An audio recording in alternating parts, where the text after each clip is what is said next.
2 games of hoops on the NBA's opening night. The Thunder get their rings and a double OT win. Luka gets his points, but the Warriors get their win. We're going to recap it all. My name is Shlomo Stark, My name is Levi Jacob. and this is the daily basketball recap. We're back, baby. Levi, let's do it. Let's do it. Let's do it. Game of the day. I think it's not debatable. Maybe game of the season. Uh, it's very, hard to beat a double. Lot going on. Like pure cinema. It was double overtime. That's pretty rare. First time it's happened in an opening night since '05, and only fifth ever on opening night. It's just a rare thing, double overtime. Yeah, Durant coming home. He's been home, of course, but he was heavily booed. Um, And there was kind of like, I know you're a Westbrook guy, but it was kind of Durant was the guy and then Shea was the guy. There was a small period where Westbrook was the guy, but they weren't really winning when Westbrook was the guy. So you could debate back and forth, but it was kind of like the old winning star versus the young winning star and the new winning star and the one who actually brought the championship. You had Shea getting those last free throws over Kevin Durant as he fouled out with it's just pure cinema. Like this game was a movie. I have a bunch of thoughts on this game, but first let's recap it. So the Thunder win. Let's start with that. Congrats. Game 1, they won. They went 125 to 124. Okay. Shea Gilgeous-Alexander led in scoring with 35 points, but he actually started pretty slow.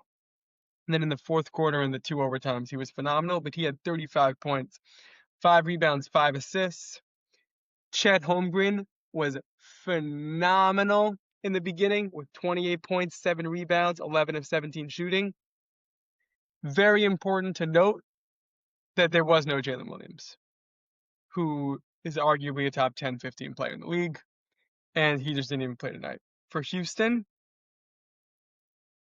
one of the biggest lineup, I think, was this the biggest lineup ever? Yeah. Biggest lineup ever. Average height of 6'10". Durant played the 1, and he's I think he 6'9". played 2 officially. According to CBS Sports, he played the 1. But Well, that's new. yeah, meaning here I can show you. No, I Like believe you. he's on the 1 here. Um, Kevin Durant played the 1. Let's go via CBS Sports. You could disagree with CBS There you Sports. go. There you go. Kevin Durant played the 1. Jabari Smith played the 2. Amon Thompson played the 3. Steven Adams played the 4. Şengün, we gotta talk about Şengün in a minute. Played 5. Average height of 6'10". Giant team, no guards. They said, Fred VanVleet, we're gonna miss you.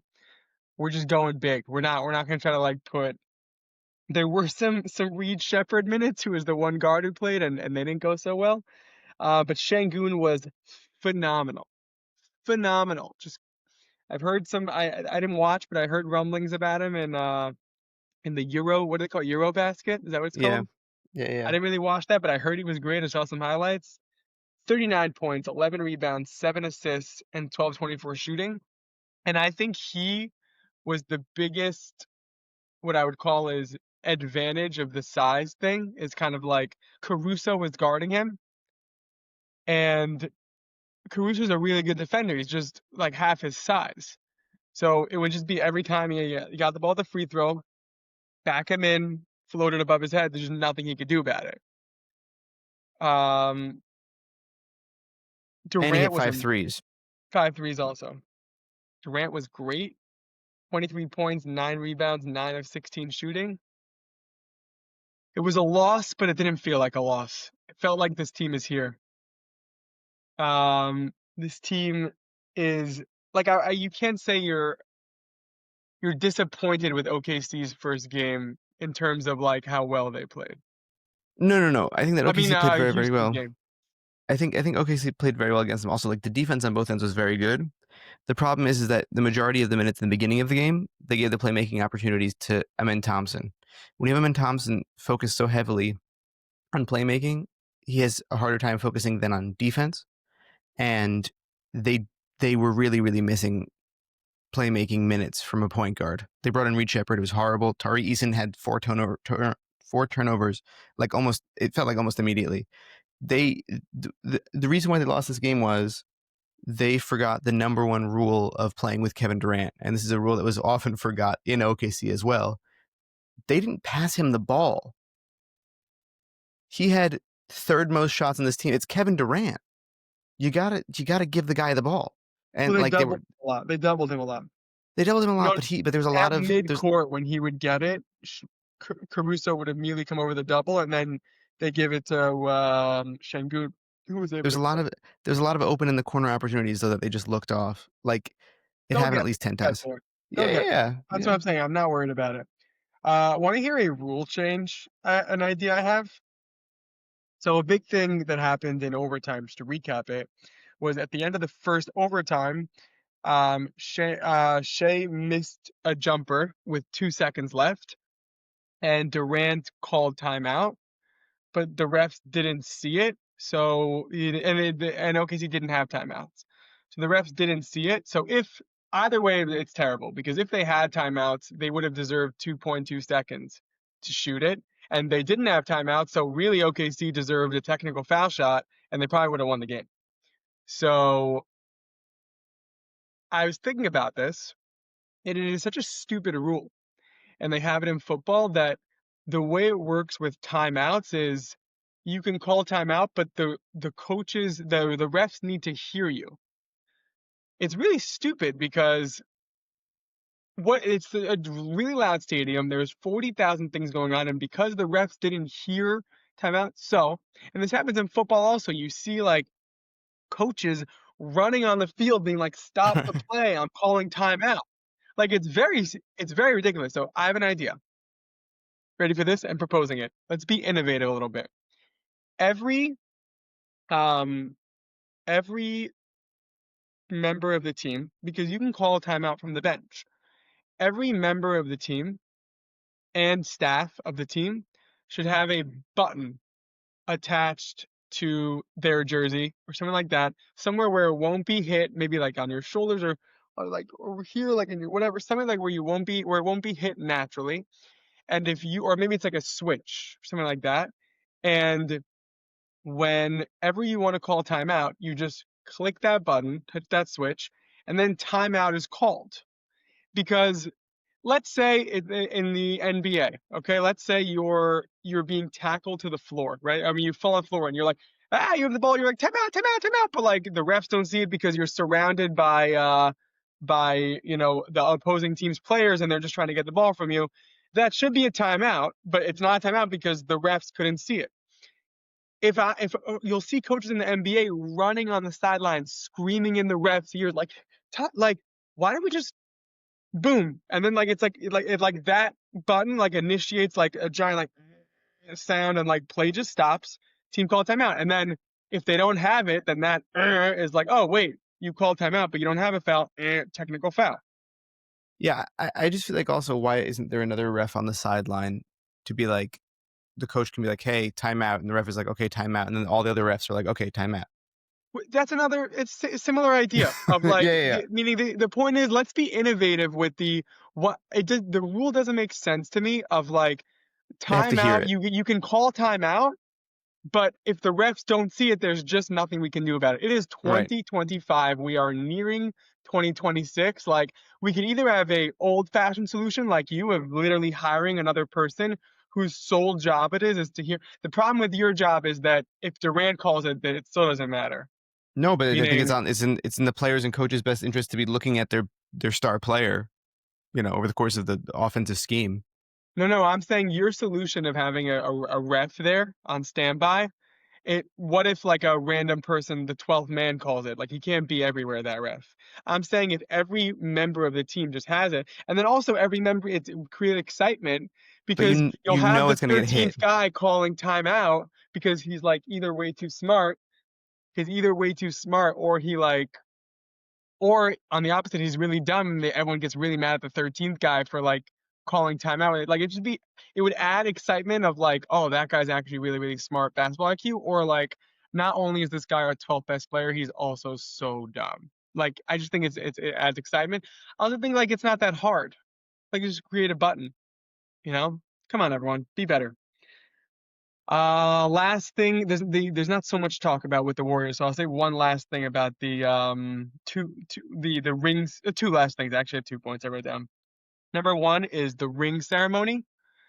I don't know if you had a chance to watch this like 90-second clip of how cool these rings are. Did you see that? Yeah, they're awesome. They're really like you talk about innovation. They're busy innovating these rings of like a ring within a ring within engravements within the rings within the rings of the engravements of the carats. It's like, dude, just give me a button of like timeouts, and just give me a regular wedding ring. You know what I'm saying? Like, I don't. Why are we focusing so much on fancy rings and not like get things that actually change games? But like, really, kudos to the ring team. They're doing a great job. It is like I've never been more jealous of a championship ring than I have of OKC's ring. Very, very, very cool. I also just thought it was funny to say that Topic got a ring even though he's never played a single minute in the NBA. Like, that's just hilarious. Like Barkley, Melo, and Allen Iverson don't have rings, but Topic does. Just very funny. And last thing before the next game is this doesn't matter to us so much in Israel, but I think it does matter in the world, and you can make kind of a YouTube short of this. But NBA and NBC, big success. I miss TNT. I do like Barkley, Shaq, those guys, and we'll see them on ESPN. But especially the MJ at half. Like if they every halftime just have like MJ, like yeah, I'm all in. Even you know what, even the score bug was great. I also just like I appreciated the discussion was very game focused. I'm happy to move away from Yeah, Doris Burke. it was very good. It was not like they weren't trying to like spit out takes. They weren't trying to like be mean and like just like they weren't I saw trying someone to I saw someone on Twitter be overthink like, things. They were just like announcing basketball. It felt like Marv Albert in the 90s of just like, hey, "This five is what's minutes left going in the on." fourth. Yeah, exactly. It was great. I saw a take on NBA on Twitter that was like, "I'm surprised that they haven't said that this is the tallest lineup 74 times over the course of this broadcast, Right, like ESPN's always looking for like stats or like this is the first or double their overtime cousins." game. All these stats I've told you I read on Twitter. I didn't these weren't on the game. Like normally they'd have like next gen stats and the next thing that's it's just like okay, like there's no win probabilities, no like just we're watching basketball. It was great. Okay, next. Oh, I miss saying next. First next in a while. Next, the Warriors beat the Lakers 119 to 109. We talked a lot about how great SGA was, about how great Chet was, about how great Durant was, and about how great Şengün was. But the highest score of the night was Luka Doncic with a loss at 43 points, highest scoring he's ever had in an opening night. Golden State, Jimmy Butler was phenomenal, and Steph Curry was clutch at the end like he always is. This game is very boring because we've seen it before. We know what the Warriors look like. And we know what the Lakers look like without LeBron. They need LeBron. Ayton was just as average as we all thought he'd be. He was 10 points, 5 of 7 shooting, 33 minutes, like did just enough to stay in the starting lineup, but not enough for anyone to be like, I like Ayton. Austin Reeves had 26 points. And with LeBron, this is a top 5 to 7 team in the West and probably would have won. Um, I'm I do in the little bit of time we have left, I want to try to get this under 15 minutes. Um, I feel bad for Luka. Like the Mavericks are actually in a better situation now, and this guy just can't catch a break. Like I don't know how. I hope LeBron comes back healthy, and I hope this isn't what the team looks like because they're not going to be a playoff team. But this is what the team looks like. It's going to be Luka dominating. He'll get 40 wins for them, 40, 45 wins. But I want to watch Luka dominate on a really good team, and I hope that happens. Yeah, I think that this game proved to me that if they are a successful team and a winning team, it really is that Luka will have an MVP type season. We shall see what happens. Your Luka MVP pick is not looking terrible. Also, last note, I'm happy that Kuminga looks like he's putting his best foot forward on this contract that he's currently on. That's all. Yeah, Kaminga looked good. Gary Payton looked good. Buddy Hield looked solid. Like the Warriors look exactly the way we thought they would look. Yeah, Draymond Green got a technical foul in his first 8 minutes. Congratulations, Draymond, from the bench. surprise. Way to go. See, you give technical fouls to the bench. Why not let it just timeout button? Anyway, that was the daily basketball recap in 15 minutes or less. I want to thank you, Levy, for all your hard work this summer. For coming back and stronger than ever. I want to thank you, Max, for producing. Max is now a teacher, everybody. I just found this out this morning. Congrats, Max, on the teaching job. Way to educate our youth, Max. Thank you for that. Thank you for giving back. I don't know if you guys know this, but teachers' salaries stink. So Max is doing this just to give back, not for the money. So I want to just thank Max and all teachers, really everyone who works in a school. Like, thank you to you because it's a really, really hard job to do, but it's an important job that our country does not pay enough for. Not going to get into politics. I want to thank you for listening. I'll see you tomorrow.